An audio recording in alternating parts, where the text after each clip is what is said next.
So RTP delivery, in order to get good audio and video, what does it take? Well, for conventional audio, we need our packets to arrive every 20 milliseconds. The best effort internet really wasn't designed to guarantee this, and routers and switches aren't designed to guarantee this if the links are congested.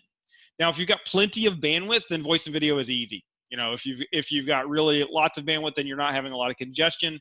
So if you've got gigabit Ethernet at your office and you've got a high-speed link all the way through the network, then it's going to be easy.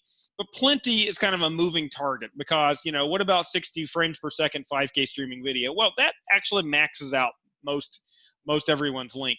There are volumes of data that can go faster than what you would be happy with now. So just remember, if you've been using the internet since the 90s, that there was an era when kind of enough bandwidth was a dial-up modem. So you maybe had 40 kilobits per second of actual throughput. You were able to get stuff done. Well, now we can't really get anything done at 40 kilobits per second. That would be called the internet is down.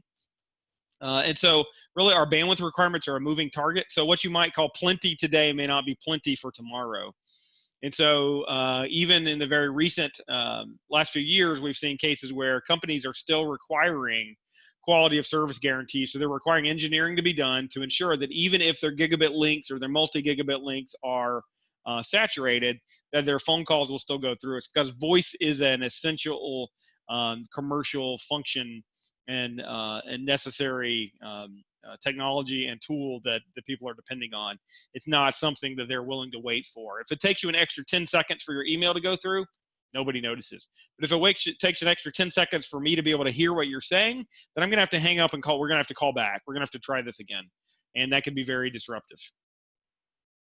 So the image of the music notes here is based on the idea that these are done at a particular time. They have to be done regularly.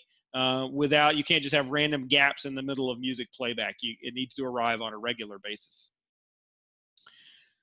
So some of the big common causes of problems, the packets never arrive, or they arrive too early or too late. So if they never arrive, they could be dropped by weak wireless links. This is a bigger thing than it used to be. There's a lot more of our networking is done over wireless links.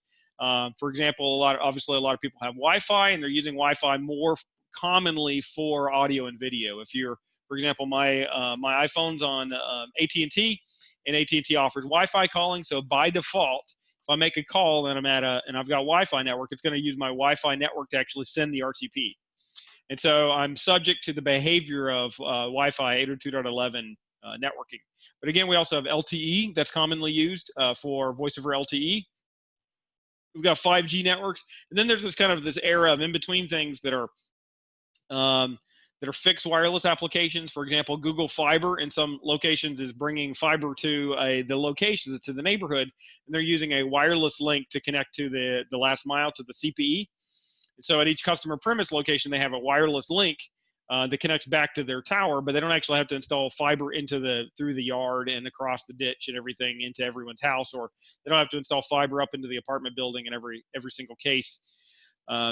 And so we have a lot more applications of wireless links that are being used, and conventionally wireless links have the capability of transmission built in. And in fact, in the early days of the internet in the 60s and 70s, there were actually some effort at support for wireless links was built into the underlying protocols, but it actually turned out to be a pretty bad idea to put it there in the internet part of the protocol. It needs to go below that in the physical layer. And so when we transmit, or in the connection layer, in the media access layer. So when we transmit over a wireless link, we have to be able to detect whether that packet was received successfully. And if it wasn't received, then the wireless system has to retransmit. And we have that with Wi-Fi and other common networks that we have retransmission of that data.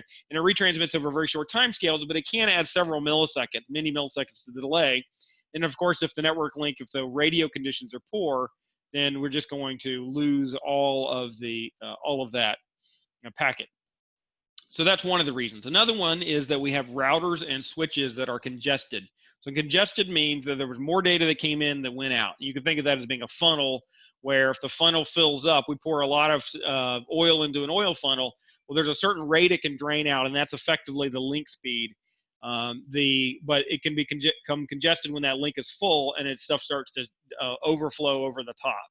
So a funnel is a good metaphor for queuing that we implement in routers and switches. Now, when the packet never arrives, the result is that we get silence, and potentially we could even have a long degradation. I don't know if you've watched, there's an analogous example in a lot of modern broadcast television where you'll lose a few of frames, and you'll see for several seconds the whole image will be distorted. You can kind of see what's going on, but the image will be distorted. Or you may be on a phone call and you may have heard where the audio, it seems to break up for a second and then it stays broken up for a while before it rectifies itself. So you could have potentially a long distortion based on the encoding. There are generally these things called iframes, independent frames, that are transmitted on a regular basis in the compressed, the high-end codecs. And if you miss some data in the middle, if you miss a whole packet, then it's all going to be distorted until you get the next iframe that actually resynchronizes the compression algorithm. The iframes are bigger, so you don't want to transmit them very frequently. So you can have packets that never arrive, and that leads to silence or something even worse, which is garbled audio and video. You can have packets that arrive either too early or too late, and this is what we call jitter, where packets are arriving at the wrong time. So I'm going to give you a few definitions of jitter, but that's the simple one. Packets arrive at the wrong time.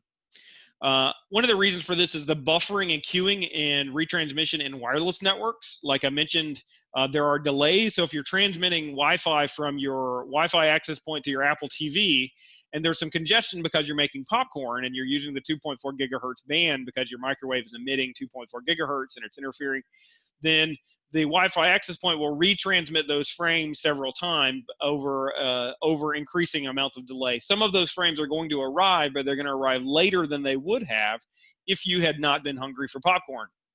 And so the result is that the packet arrives effectively later than what it would have. And you experience that on any kind of wireless network where you've got variations in delay times. If you've got a wireless device and you can run the ping command and you've got a high precision ping, then you probably can actually observe it by wrapping aluminum foil around your device and, moving it around. You'll actually see the ping times vary based on the retransmission time due to that.